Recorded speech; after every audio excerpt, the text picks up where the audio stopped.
Hi, it's Karen Capello, and I'm so excited to be here today with Andrea Singsaas of the Time Group, who is an executive coach. And Andrea has been willing to share with other coaches what has contributed to her success. So, Andrea, let's just start. Tell us about your coaching business. Absolutely. My coaching business is called the Time Group. It started not too long after I had my first child when I was completing my MBA. And it started out really, really slow and took off in the last few years. And it's structured in a way that I'll be able to grow and support additional coaches as I continue to gain more and more clients and larger contracts. Well, tell us a little bit about your ideal client and what their challenges and desires are. Yes, absolutely. So my ideal client, it took some time to get zeroed in on what my ideal client was. And I think we'll probably talk about that a little bit later too. But my ideal client are founders and CEOs of that are military connected. So I have some fairly deep roots within the military community from some advocacy work that I do and from having lived the experience as a military spouse for 8 years. And my heart went out to and still goes out to those military connected founders, veterans, and military spouses who are entrepreneurs and who have grown businesses. And seeing their businesses plateau was hard for me. And those were the people that I really enjoyed helping through coaching and through leadership development work. And so that's my ideal client is military connected CEOs and founders who have businesses whose revenue is plateaued. Usually around the $5 and $10 million marks are some common milestones for businesses to stall a bit or to experience some challenges with growth. Wow. And Andrea, you have had such great success, and especially in the past 6 months, which is why I wanted you to share with the other coaches what what momentum have you created in your business? Tell Okay. us. Yes, absolutely. So, one of the things, like I said, was really zeroing in and knowing exactly who my ideal client was. And um, that momentum, that is what led to the momentum, right? So I was focused, I was targeted, I knew who I wanted to help. Instead of aiming at nothing and hitting nothing, I was aiming at one specific target. And then I was able to feel the traction. I was able to feel that I was gaining ground toward what I wanted to do. And so that's not to say all of my clients are military connected founders. I'm still helping other business leaders with things like succession planning or, you know, some transition through acquisitions or mergers. And so it's not just that one thing, but by being able to really focus in on the conversations that I was having with ideal clients, it made me more well equipped to speak to what I can do and how I can help others. And it didn't shut off the other business like I thought it would. That was the big fear in targeting and really setting out what my ideal client was into the world. I was afraid that it was going to turn off anybody else. And it quite did the opposite, is other people still found me. And that was great. You know, Andrea, that's so true about so many coaches. We can do a number of things. We're multi-talented, and many coaches are have that very same fear of cutting off some business or some people. Yep. How did you get over that fear? Well, a couple things, two things, I guess. One, I was part of a quick start intensive with you and being in a room with other coaches, having that accountability and hearing other stories. That was really important because when you're a coach, especially doing your own thing and growing your own business, it's like any other entrepreneurial journey. It gets very lonely. It's very lonely at the top, and it's very lonely when you're a solopreneur or an entrepreneur. And so to be in a room with others where it's not competitive at all, where they're adding ideas, fanning the flame for others and really helping them light up their journey and light up their future, which is really cool. But then also it took years of hearing that. Like that wasn't the first time that I did QSI, but I had to hear it. I don't know how many times from mostly you. Other people in the group said it too, but mostly you saying, no, you just have to just pick. And it took me a while to really decide that that was my ideal client and also my secret sauce, right? That I have this niche, I guess. I don't like to say niche or niche down so much, but uh, I have this specialized knowledge of this community that's often misunderstood, but shares lived experiences across a variety of branches. And so to be able to cultivate all that experience that I have from some prior consulting work and my own experience and um, and use that in a way to benefit my coaching practice has really been that was a light switch too. Yeah, I do not like the word niche either because it's just such a trigger word It for is. our coaches. But the idea of specializing, I think, is really Yeah. um, lovely, and it says what we're doing. We're specializing, Yeah. and this special. I don't know anything about the military. I didn't have. I think my father was in the military like when he was a younger person, but for somebody who has that same language, that same worldview and understanding, it makes everything so Mhm. much easier, I think. Mhm. Were there any like decisions or habits that contributed to your results in addition to kind of specializing? Anything else? Well, a few things. A lot of it comes from the foundational work that we do in QSI, right? Like identifying who you should be talking to, reaching out and having those conversations. I think that's it. I was doing a lot of the marketing. I have content for days in terms of a really consistent presence on LinkedIn and other platforms, but primarily LinkedIn, and a lot of connections and followers and um, groups or associations that get me in front of or adjacent to my ideal client. But I wasn't reaching out and saying, hey, let's have a conversation. And that was, for me, that felt affirming because I finally feel like I was stepping into what I was doing in serving that group as opposed to just running a business serving anybody and everybody who would come to me. So I think that's probably the best answer that I have for that one. Yeah, I watch you out on social media and your marketing is impeccable. Thank you. Stories you give, all of this.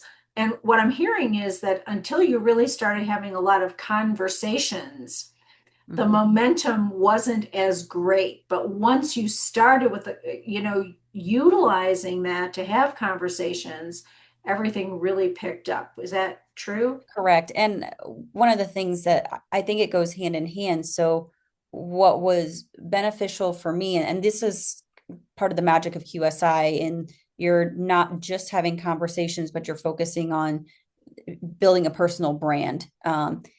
My personal brand was already strong and just out there in the community as far as the people that I wanted to connect with. So, unlike a lot, I wouldn't say a lot, but many people focus like physically in their location. I've never done that because the military is all over and I've moved a lot. And so my network has grown with me no matter where in the world I lived. So that didn't make a lot of sense to me. Um, so I had this brand and this trust built because I constantly was posting online because I was, wanting to connect with all these people everywhere. So now when I do call to have that conversation, whether it's in person, if I'm traveling to DC for an event or whatever, or if it's a Zoom call like this, um, I one of the first things I usually say is you're exactly, you're exactly who you are online. Like I feel like I already know you, or some of the first comments that I get. So for coaches that are struggling to build those uh, relationships, connections, and that trust, you really do have to have that two part of being a consistent presence online and then having that conversation and vice versa, because then once you have the conversation and you're still online, you continue to be top of mind. And so I think that's one of the things that I was doing one part really well, but I wasn't doing the conversation part in a focused way, uh, like I should have been. Well, it's so interesting because most coaches probably go the opposite way. They don't have as much branding to start out with, but they have a lot of conversations. And I think, your point about it being a both and rather than an either or. One of the things that I really know, though, and I see with you and some other coaches who do this right, is their branding out in the world brings people into conversations with them. Like it's not just about training or content or anything like that. It's about connection. Mm-hmm. Like all of that content, all of that social media is really about connection and having people know who you are and then having those conversations. And it can go the other way, having a lot of conversations, learning what people want to hear or see online. So I have two more questions for you. Yeah. The first one is, what advice would you give to another coach who wants to build greater momentum in their business? I think we've already talked about this, but I'm just going to put it out Mm-hmm. there. Mm-hmm. Um, well, a few things. So, one, consistency, right? Always showing up consistently in what you do. I've seen so many people because just because I've found um, my ideal client and things have really picked up recently for me. I've still been at this for years. And so I've seen coaches come, I've seen coaches go, I've seen, you know, offers start and stop and publish a book and then fizzle out. And so I feel like I've seen it all. And I think just having that power of one, like knowing your ideal client and that one offer, what you do, what you change for them is really critical, and staying on it. Just like beat that same drum, because then people know what to come to you for. And even if you're like, I'm tired of the drum, just keep showing up. Even if it's like a post to say, um, I was in DC this week and I went to this conference. It doesn't have to be groundbreaking, but continuing to show up and be a presence in the sphere of others. Busy people stay busy for a reason. So that would be one piece of advice. The other thing is find others who are complementary and not competitive. So often, and I have coaches that land in both camps in my sphere. I can tell you the ones that I bring in and keep close, and the ones that I keep at a distance. Um, but I think that's been really important to have that, not necessarily hive mind approach, but just the idea sharing and the feeling of knowing that you aren't alone in this journey. And if you do get stuck somewhere, having a group that you can turn to that has all different perspectives, right? That's one of the things that I appreciate about the QSI. Everybody that I've met through any of the QSIs that I've done is literally worldwide, right? They're all over. So there's plenty of people out there that need help from coaches. We coach in all different areas, all different industries, all different types of people. And so it's not competitive. We're here to share ideas and get ideas about CRMs or follow ups or whatever. So if somebody is sending a thank you in Dubai, it's going to look different than mine here. And the likelihood that they're getting the same thank you from both of us is next to zero, right? So I think those are the two things that have been really critical to me. I'm so grateful for everything you shared here today. What's next for you, Andrea? What are you excited to create over the coming months? Oh my gosh. Well, I have some great opportunities coming up to build leadership development curriculum for an organization, which is great, and to be able to be pulled into some of their uh, coaching opportunities on their leadership team as they're rolling out some of that curriculum. So that's exciting. And then also still formalizing my business and continuing to hone in on my ideal offer, my ideal client, my power of one. And then also I earned a scholarship for a full ride to earn my doctoral degree in organizational leadership. And so I'm going to keep chipping away at that while I continue doing life as a single mom of three kids. So I think that's enough. I feel like that is plenty to keep me busy, but I'm really excited about having this greater focus, I guess, because before it felt like I didn't have the traction that I needed and I wasn't going to stick with it, right? That's how that this our first conversation, I don't know, 6 months ago, looked was I don't know if I can stick with this. It wasn't because I was doing anything wrong. It was because I was doing too much and I Mhm. needed to do the right things instead of everything.